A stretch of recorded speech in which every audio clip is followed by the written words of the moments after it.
Hola, ¿qué tal? Mi nombre es Viridiana Barrera, soy estudiante del Instituto Tecnológico de Tijuana del Departamento de Ingeniería Industrial. Hoy vamos a ver el video de la lectura para la sección número 1 de la materia de simulación. Esta materia está siendo impartida por el profesor José Braulio Morales.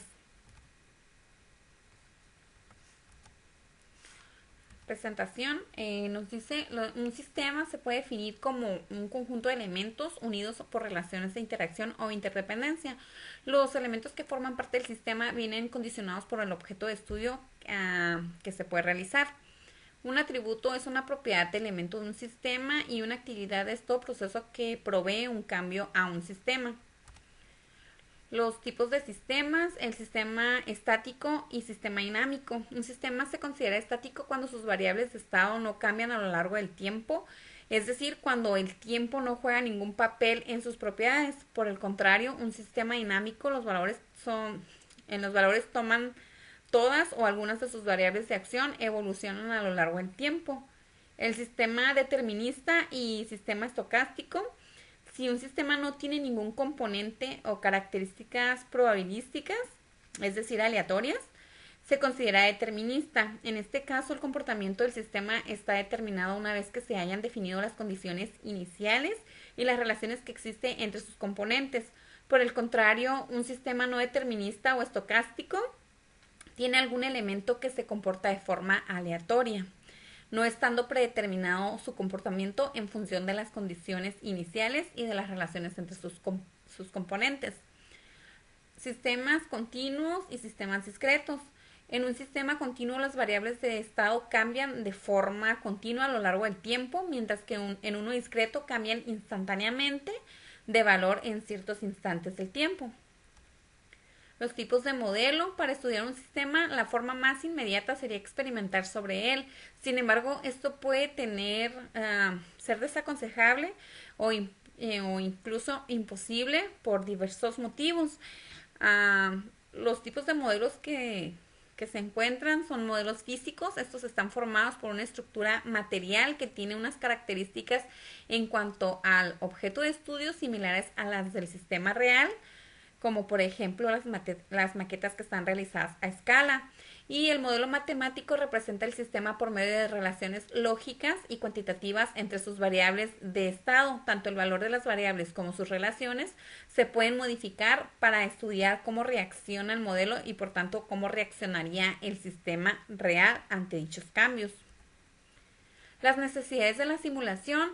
En los sistemas continuos es frecuente que unas variables de estudio representen la tasa o velocidad de cambio de otras variables de estado.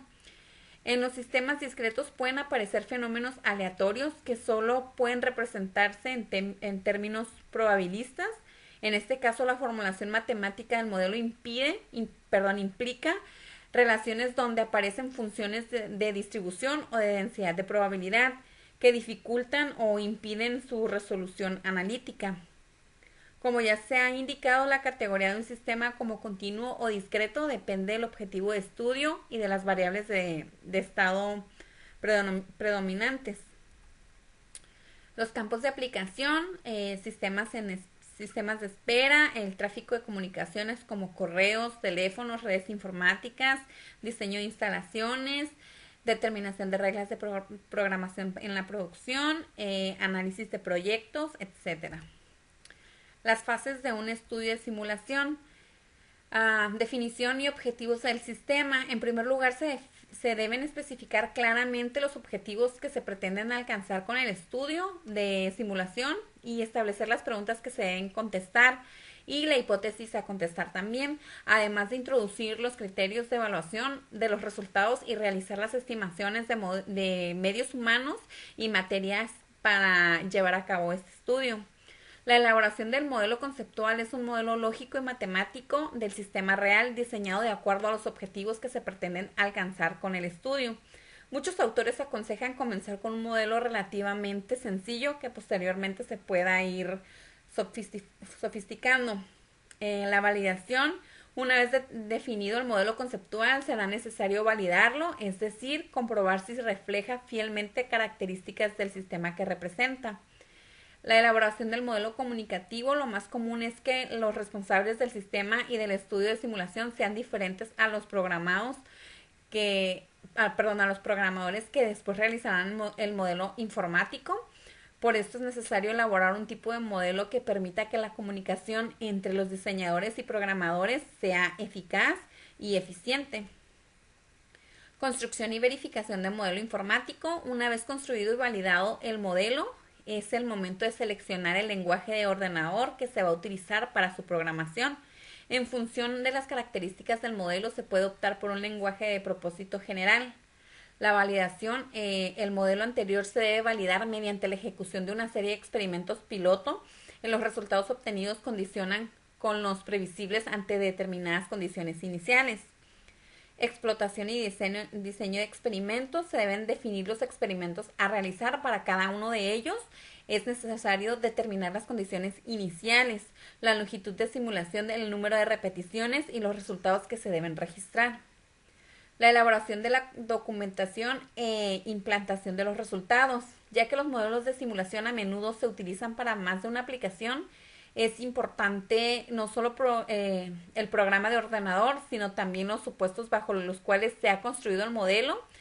Es de destacar cuanto mejor se esté documentado y más verosímil sea un modelo de simulación, más probabilidad tendrá de ser utilizado y se dirá que es más creíble. Las ventajas de la simulación. La mayoría de los sistemas complejos reales con elementos estocásticos no pueden describir con suficiente precisión mediante un modelo matemático que pueda resolver analíticamente. Por lo tanto, con frecuencia la simulación es el único método posible de estudio de dichos sistemas. La simulación permite estimar el comportamiento de un sistema existente bajo un conjunto previsto de condiciones operativas. Y mediante esta se puede comparar diseños alternativas o políticas de operación alternativas para un determinado diseño para especificar cuáles cumple de forma más adecuada con los objetivos formulados.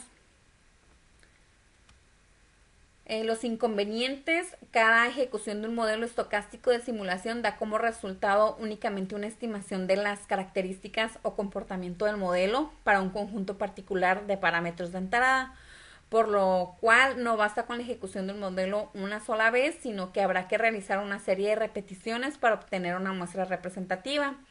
Y los modelos de simulación por lo general consumen una cantidad elevada de recursos técnicos y humanos durante un tiempo prolongado. Además, proporcionan información de modelos de simulación, así como información de persuasión que tienen algunos paquetes de animación gráfica que hacen que a menudo se confíe en exceso de los resultados que proporcionan.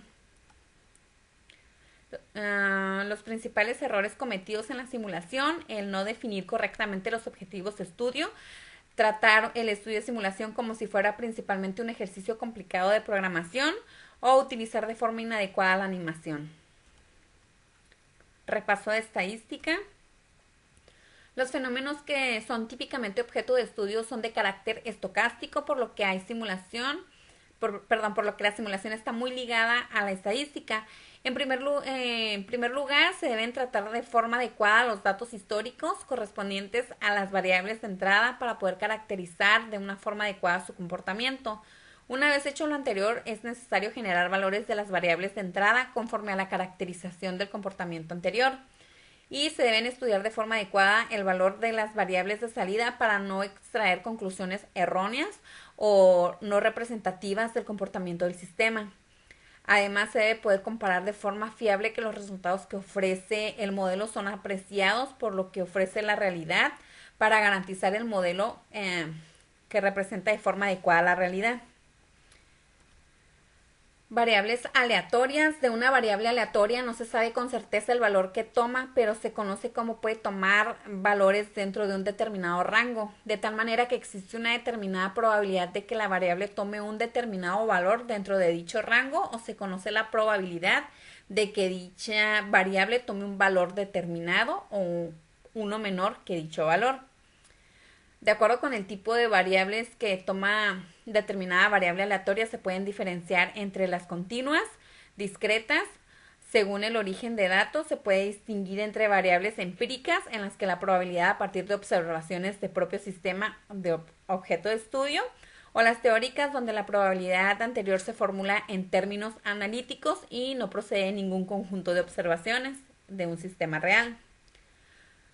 Las funciones de distribución de probabilidad y función de densidad para una determinada variable aleatoria se pueden ofrecer dos tipos de funciones para caracterizar el comportamiento de dicha variable aleatoria, que es la acumulada de una variable aleatoria X. La función de distribución acumulada, conocida como función de distribución, relaciona cada posible valor de la variable con la probabilidad de dicha variable aleatoria, que tome un valor menor o igual a que él. Y el puntual, según se trate de una variable discreta o continua, se habla de la función de probabilidad o función de densidad respectivamente. La función de distribución de una determinada variable aleatoria discreta ofrece la probabilidad de que la variable tome un determinado valor. Media y varianza. Existen diferentes parámetros que resultan interesantes para caracterizar variables aleatorias. En particular, se presentan a continuación los dos más notables: la media o esperanza matemática, que permite caracterizar la tendencia central de las variables, y la varianza, que permite caracterizar la dispersión de los valores alrededor de la media. La definición es ligeramente distinta según se trate de una variable discreta o una continua. En particular, la esperanza matemática se define como, ya sea si la variable sea continua, si es discreta, y la varianza se define de la siguiente manera: si es continua o discreta, de acuerdo a las fórmulas que se están mostrando aquí en la pantalla. Distribuciones continuas más frecuentemente utilizadas. La uniforme se utiliza como primera aproximación de una variable que varía aparentemente de forma uniforme entre dos valores, A y B. Es la base para la generación de variables aleatorias. La exponencial, representada, por ejemplo, el tiempo entre llegadas de clientes de un sistema que suceden en una tasa constante, o el tiempo transcurrido entre fallos de una máquina. La gama representa el tiempo para completar una tarea, como por ejemplo el tiempo de servicio a clientes o de reparación de una máquina. Y Weibull representa, por ejemplo, el tiempo para completar una tarea o el tiempo hasta el fallo de una máquina. Y la normal representa errores o distintos tipos de cantidades que son la suma de un gran número de otras cantidades. También tenemos la normal logarítmica, que representa el tiempo para realizar una tarea o cantidades que son producto de un gran número de otras cantidades. Y la beta, que se utiliza para el modelo aproximado de ausencia de datos o para representar la distribución del número de defectos en un lote o el tiempo para completar una tarea. Estas son las distribuciones continuas más frecuentemente utilizadas. También la triangular, utilizada como una primera aproximación a una variable en ausencia de datos. Y la uniforme discreta, que se emplea para el modelado aproximado en ausencia de datos, que aparentemente varía entre dos valores externos. Y por último, la de Poisson, que representa el número de eventos que ocurren en un intervalo de tiempo cuando los eventos ocurren en una tasa constante, como por ejemplo el número de piezas fabricadas por hora. La formulación de la hipótesis de contraste. Para formular dicha hipótesis se realiza una representación gráfica de las observaciones. En concreto, se divide el rango de valores de las observaciones en un conjunto suficientemente grande de intervalos y se construye un histograma donde cada barra representa la frecuencia relativa de observaciones que pertenecen a cada intervalo. A partir del histograma se pueden formular hipótesis sobre la posible distribución. Intervalos de confianza es un valor especialmente interesante, es el de la media de dichas variables. Con el cálculo de un intervalo de confianza para la media de una determinada variable de salida se obtiene un intervalo del que se puede afirmar que la media de la variable de salida está contenida en él como una determinada probabilidad. La información que ofrece dicho intervalo será tanto mayor como cuanto menor sea su amplitud y cuanto mayor sea la probabilidad de que efectivamente contenga la media. Comparación de alternativas. Una vez visto el procedimiento para evaluar los resultados de un experimento de simulación, se está en disposición de comparar dos o más alternativas y seleccionar la mejor de ellas. Se pueden dar tres casos distintos: comparación de dos alternativas, de varias alternativas con una referencia, o de varias alternativas y selección de la mejor de ellas. Diseño de un modelo de simulación. Al realizar un estudio de simulación es necesario definir el sistema y los objetos que se pretenden conseguir con el estudio. En la elaboración del modelo conceptual se deben quedar claramente definidos los parámetros de diseño y las variables tanto de entrada como salida.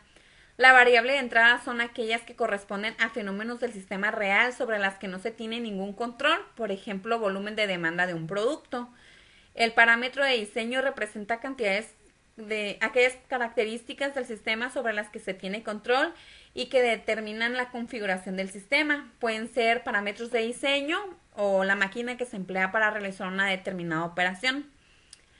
La variable de salida son aquellas que generalmente permiten caracterizar que el sistema de una determinada configuración y que están estrechamente ligadas a los objetivos de estudio, por ejemplo, el tiempo total de espera en una oficina de atención. Recogida, análisis y generación de datos de entrada. Para simular el comportamiento de un determinado sistema se necesita alimentar el modelo con diferentes valores de variables de entrada. En ocasiones no se dispone de datos históricos de las variables de entrada. Cuando esto ocurre, conviene alimentar el modelo con alguna distribución teórica de la que es razonable que se tiene algún parecido con la realidad. Si en cambio se dispone de datos históricos, existen tres alternativas: alimentar el modelo con datos históricos tal y como se ha recogido, construir una función de distribución empírica y generar valores de acuerdo con dicha distribución, y realizar un ajuste de los datos históricos a una función de distribución teórica y generar valores de acuerdo a dicha distribución. Conclusiones. Aquí se presentan tres conclusiones. La conclusión para la presentación se basa en técnicas utilizadas para la simulación del funcionamiento de distintos tipos de procesos. Si las relaciones matemáticas que comprende dicho modelo son sencillas, será posible utilizar un modelo analítico para poder obtener una respuesta más certera sobre el sistema analizado. La conclusión del repaso de estadística: la simulación tiene una fuerte conexión con la estadística, ya que a lo largo de todo el estudio de simulación estará presente la estadística analizando datos históricos o comparando los resultados de forma fiable para garantizar que el modelo que estamos seleccionando se representa de forma adecuada a la realidad. Y la conclusión del diseño de modelo de simulación: al realizar un diseño de simulación es necesario definir el sistema y objetivos que se pretenden conseguir con dicho estudio para facilitar la generación de alternativas y establecer las variables de entrada y salida adecuadas para evaluar de forma correcta la eficacia y eficiencia del sistema, además de los parámetros que representan las características del sistema sobre las que se tiene control. Por mi parte sería todo. Muchas gracias.